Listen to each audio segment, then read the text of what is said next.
Welcome to the Newsflash from the 18th of September 2022.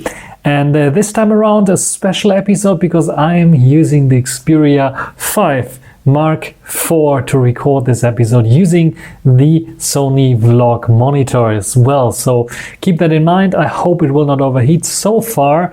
And fingers crossed, I never had any overheating issue with the Sony device. I can quickly show you the device here running just by going and showing it to you here right now. I have to switch to the other cam. There we go. Here you can see the 5 Mark IV running and gunning with the vlog monitor on a small tripod, as you can see here. And yeah, this is the Xperia 5 Mark IV. Anyway, let's talk a bit about news. So what do I have in terms of news? Open source and Linux news, for some people very interesting. There's a new KDE Plasma version in preparation, 5.26.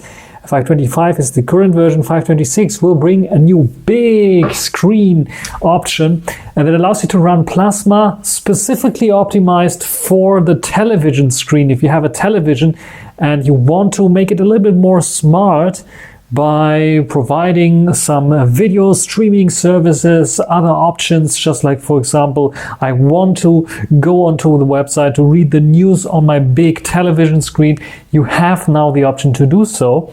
And it is pretty much not only like all the others out there, but also it features voice recognition. So you can use a microphone or something like this to talk to a voice recognition system that will analyze your voice and translate it into text, and then you can search for your favorite movie or something like this. I think this is unheard of in the open source and free software world to have such a system. They are basing their technology is based upon Microsoft AI, which is, I think they're still selling hardware in one way or another. It's a personal assistant, voice assistant using the Mozilla speech engine, I think, or speech recognition system there, and several other technologies. Super interesting if you are interested in such technology, and especially open source and free software technology. This is why I want to mention it.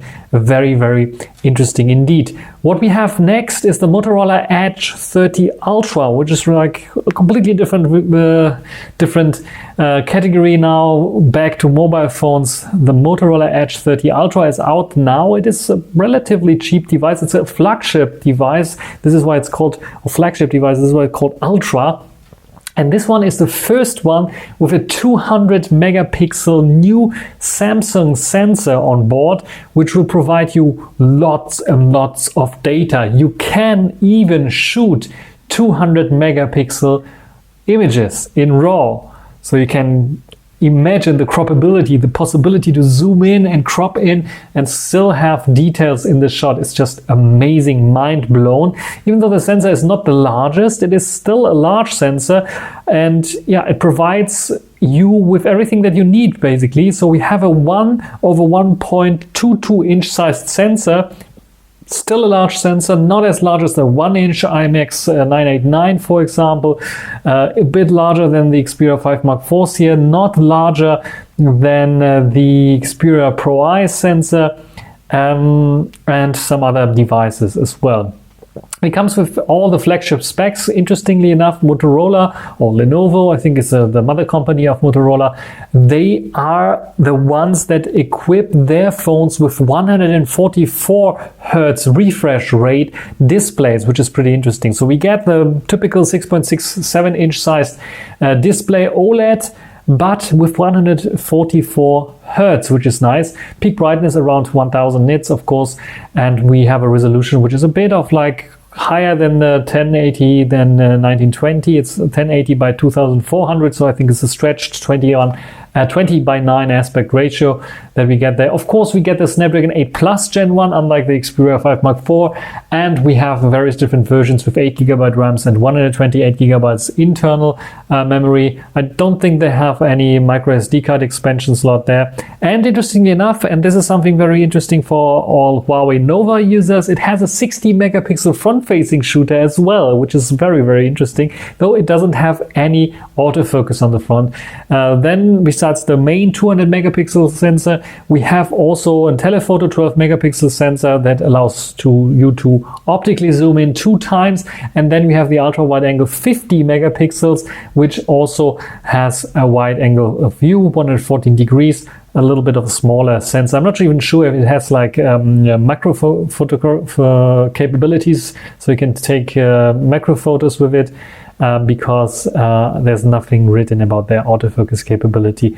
What is very interesting is they also provide 125 watts super fast charging. So in half an hour you have like topped it up, or even less than half an hour you have topped it up, which is pretty awesome for such a device. I think the only thing missing here would be wireless charging. I think this is missing from this one here. Otherwise, of course, 3.5mm headphone jack would be also pretty nice. But a very interesting device, I would say. I've tried to get one eventually for testing, but if Motorola Lenovo is not sending me one, then probably not. Talking about testing, this is everything for the news. Let's go and talk about some videos that will come out for sure. One I teased already a little bit, the Asus Zenfone 9 against the Xperia 5 Mark IV will definitely come as well. I did a camera comparison with the native app from Asus here on the Zenfone 9, but also the Gcam app from Google on the Asus 9. And the Zenfone 9 against the Xperia 5 Mark IV to see which one is the better deal here. Spoiler alert, I think the 5 Mark IV is the more complete package, but they are so close that it's a matter of taste most of the time. Also for the camera department. When it comes to other things, I think I will still do a video where I compare this device, not only the cameras, but overall package against the 5 Mark IV to see which one is the better deal here. And of course, there are some other videos coming out. Where do I have it? I don't have it here right now. The Xiaomi 12S Ultra is fighting against the Honor Magic 4 Ultimate, against the Xperia Pro I, and against the, what do I have here behind me? The cable almost fall down. The Huawei Mate 40 Pro, and this time around with RAW. So they're fighting against each other with RAW. I told you, I think last week already, that I'm planning to do such a comparison with RAW, and yeah, I want to make it fair and square. And maybe I did, maybe I didn't. I have taken lots and lots of pictures with RAW. What I will do, because I have 4 phones that I compare the RAW capabilities and their output and what they are capable of, I will only take 2 photos to talk about. So only 2 photos I will talk about and I will show you, but I've taken lots and lots of stuff. I would just have to make it a little bit smaller, compact. Otherwise I have like a half an hour, 45-minute video, and I don't want to do this. So it will be a longer video anyway. So hopefully I can manage to do this still this week. Otherwise, be prepared. There's some other videos coming out. I have to look up what videos I have in the pipeline still. So there's an interesting video coming out, the Xiaomi 12S Ultra, Leica Authentic versus Vibrant, because people were complaining that I only checked the authentic version. So I'm also checking the Vibrant version. This video is still coming out. Then I have a very interesting true wireless headset for sports lovers. So if you're interested in wireless headsets for your ear with like something over your ear here, so it will not fall out so quickly, this will come out as well pretty soon. And then, of course, the Nothing phone that I sent back already. I will give you my long-term experience that I had with the Nothing phone as well, and release it as well next week. Hopefully, I managed to release all of this next week. Otherwise, it will be moved and delayed to a later week. So these are the videos that will definitely come on a later notice. Otherwise, what else do I have prepared? So then Zenfone 9 I already told you about. I will do, of course, with the Xperia 5 Mark IV, I will do some more tests. I probably will also compare it with the 1 Mark IV, not in terms of benchmarks or something like this. I already did the benchmarks there, and spoiler alert, the 5 Mark IV is slow. For Snapdragon 8 Gen 1, it is slow. It is slower than the 1 Mark IV. It is slower than some other devices. This will be also something that I will at one point talk when I compare it, especially here also with the Zenfone 9.